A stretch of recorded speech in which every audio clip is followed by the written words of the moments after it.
ଆଜିର ବଡ଼ ଖବର। ସନ୍ଧ୍ୟା ହେଲେ ନଡ଼ିଆ ଗଛରୁ ଶୁଭୁଥିଲା ଭୂତର କାନ୍ଦ ସ୍ୱର। ଘଟଣାଟି ଏମିତି ହୋଇଥିଲା ଯେ ଆପଣ ବି ଶୁଣିଲେ ଆଶ୍ଚର୍ଯ୍ୟ ହୋଇଯିବେ। କୁଣ୍ଡପୁରରେ ଜଣେ ଫ୍ୟାମିଲି ରୁହନ୍ତି। ତାଙ୍କ ଘରର ମୁରବୀ ଥିଲେ ଗୋବିନ୍ଦ ବାବୁ। ସେମାନେ ଜମିଦାରୀ ପରିବାର ଅଟନ୍ତି। ତାଙ୍କ ଘର ପଛପଟେ ଗୋଟେ ବଡ଼ ନଡ଼ିଆ ଗଛ ଥିଲା। ତାଙ୍କ କହିବା ଅନୁଯାୟୀ ସେହି ଗଛରୁ ଗୋଟିଏ ଭୂତର କାନ୍ଦିବା ସ୍ୱର ଆସୁଥିଲା। ସେ ପୁଣି ଛୋଟ ଛୁଆର। ଆଜି ଆମେ ଜାଣିବା ସେହି ବିଷୟରେ। କର୍ଣ୍ଣାଟକ ଗୁଣ୍ଡପୁରରେ ଗୋବିନ୍ଦ ବାବୁ ରହୁଥିଲେ। ତାଙ୍କ ଘର ପାଖରେ ଗୋଟିଏ ନଡ଼ିଆ ଗଛ ଥିଲା। ସେ ନଡ଼ିଆ ଗଛରେ କେହି ଚଢ଼ି ପାରୁନଥିଲେ, ସେଥିଲାଗି ନଡ଼ିଆ ବେଶୀ ଖାଉନଥିଲେ।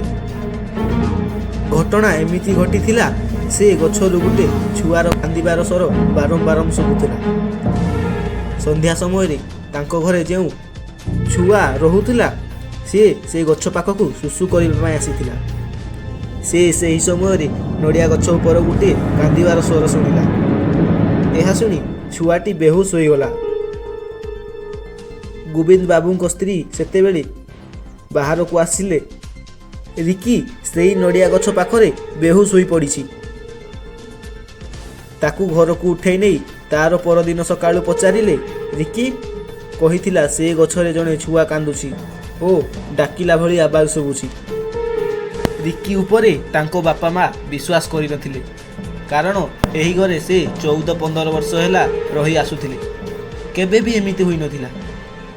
ଠିକ୍ 2 ଦିନ ତଳେ ଗୋବିନ୍ଦ ବାବୁଙ୍କ ଗଛରେ ପାଣି ଦେଉଥିବା ବେଳେ ସେ କାନ୍ଦିବାର ସ୍ୱର ଶୁଣିଲେ। ସେ ଏହି ଗଛରେ ଭୂତ ଅଛି ବୋଲି ଭାବି ପଣ୍ଡିତକୁ ଡାକିଥିଲେ। ସେ ବ୍ରାହ୍ମଣ ପଡ଼ିଆ ଦେଖି କହିଥିଲେ ଯେ ଗଛରେ ଭୂତ ଅଛି। କହିଲେ କି ପ୍ରଥମେ ଏହି ଗଛକୁ ମୁଁ ପୂଜା କରିବି। ସେ ପୂଜା କରିବା ପାଇଁ ନନାଦି ସାମଗ୍ରୀ ମାଗିଥିଲେ ଓ ହୋମ କରିଥିଲେ। ଏହା କଲା ପରେ ମଧ୍ୟ ସେ ଛୋଟ ପିଲାଟିର କାନ୍ଦିବାର ସ୍ୱର ଶୁଭାଯାଉଥିଲା। ତାପରେ ଗୋବିନ୍ଦା ବାବୁ ତା ପରଦିନ ତାନ୍ତ୍ରିକକୁ ଡାକିଥିଲେ। ସେ ଦେଖି ଠିକ୍ ସେହି କଥା ବି କହିଥିଲା କି ପୂଜା କରିବା। ତାନ୍ତ୍ରିକ ମନ୍ତ୍ର ପଢ଼ିବା ସମୟରେ ପିଲାଟିର କାନ୍ଦିବାର ସ୍ୱର ପୁଣି ଶୁଣାଗଲା। ସେ ତାନ୍ତ୍ରିକ ଏହା ଶୁଣି ଡରିଯାଇ ପୂଜା ଛାଡ଼ି ଚାଲିଗଲା। ଏତେ ପୂଜା ପାଠ କରି ମଧ୍ୟ ପୁଣି ସେମିତି ଶୁଣିବାକୁ ମିଳୁଥିଲା। ଏହାପରେ ତାଙ୍କ ଘର ଲୋକ ନିଷ୍ପତ୍ତି ନେଇଥିଲେ ଯେ ଘର ଛାଡ଼ି ଚାଲିଯିବା ପାଇଁ। ଯେଉଁ ଘରେ ଏତେ କଷ୍ଟରେ ତିଆରି କରିଥିଲେ, ସେ ଘର ଛାଡ଼ି ଦେଇ ସହରକୁ ଚାଲି ଯାଇଥିଲେ। ଏବେ ପ୍ରକୃତ ଘଟଣା କ'ଣ ହୋଇଥିଲା ଆସନ୍ତୁ ଜାଣିବା। ଆପଣ କ'ଣ ଭାବୁଛନ୍ତି? ସେ ନଡ଼ିଆ ଗଛ ଉପରେ ଭୂତ ଥିବ, ପୁଣି ଗୋଟିଏ ଛୋଟିଆ ଭୂତ? ଏତେ ପୂଜା ପାଠ ମଧ୍ୟ କଲା ପରେ ସେ ଏ ପରିସ୍ଥିତିରେ ରହିବ? ଆପଣ ଯଦି ସେଇଆ ଭାବୁଛନ୍ତି, ତାହେଲେ ସେଇଟା ଭୁଲ। ଏହାର 6 ଦିନ ପୂର୍ବରୁ ଗୋବିନ୍ଦ ବାବୁଙ୍କ ଜଣେ ସାଙ୍ଗ ଆସିଥିଲେ। ତାଙ୍କ ନାଁ ଶଶୀ ପୂଜାରୀ। ସେ ତାଙ୍କ ଘରକୁ ଆସିଥିଲେ ଓ ନଡ଼ିଆ ଗଛରେ ନଡ଼ିଆ ତୋଳିବା ପାଇଁ କହିଥିଲେ। ସେ କିଛି ନଡ଼ିଆ ତୋଳିଥିଲେ।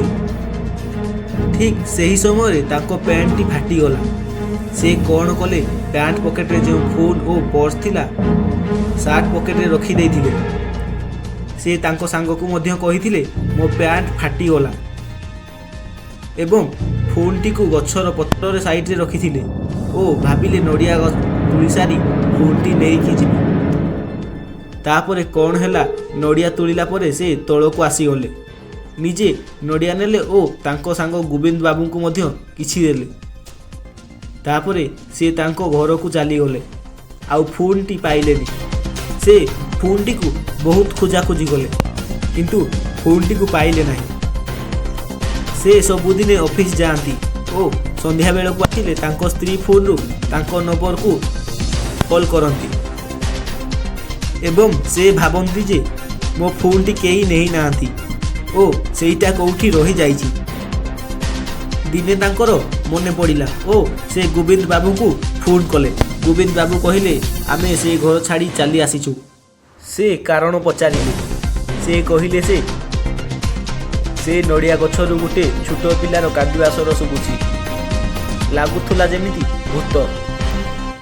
ଏହାପରେ ଶଶୀ ପୂଜାରୀ କହିଥିଲେ, ମୁଁ ଭୁଲରେ ମୋ ମୋବାଇଲଟି ତୁମ ନଡ଼ିଆ ଗଛ ଉପରେ ରଖିଦେଇଥିଲି ଏବଂ ମୋର ଟ୍ୟୁନ୍ଟା ଛୋଟ ଛୁଆର କାନ୍ଦିଲା ଭଳି ରଖିଥିଲି, ସେଥିପାଇଁ ଏମିତି ତୋତେ ଶୁଣିବାକୁ ମିଳୁଥିଲା। ଏହା ଶୁଣି ଗୋବିନ୍ଦ ବାବୁ ଆସିଥିଲେ ତାଙ୍କ ଘରକୁ ଓ ତାଙ୍କ ସାଙ୍ଗ ଆସି ନଡ଼ିଆ ଗଛରୁ ଫୋନ୍ଟି ବାହାର କରିଥିଲେ ଓ ଜାଣିଥିଲେ ପ୍ରକୃତ କାହାଣୀ। ତ ସାଙ୍ଗମାନେ, ଯଦି ଭିଡ଼ିଓଟି ଭଲ ଲାଗେ ତାହେଲେ ଭିଡ଼ିଓଟିକୁ ଲାଇକ୍, ସେୟାର ଏବଂ ସବସ୍କ୍ରାଇବ୍ କରନ୍ତୁ। ଧନ୍ୟବାଦ। ଜୟ ଜଗନ୍ନାଥ।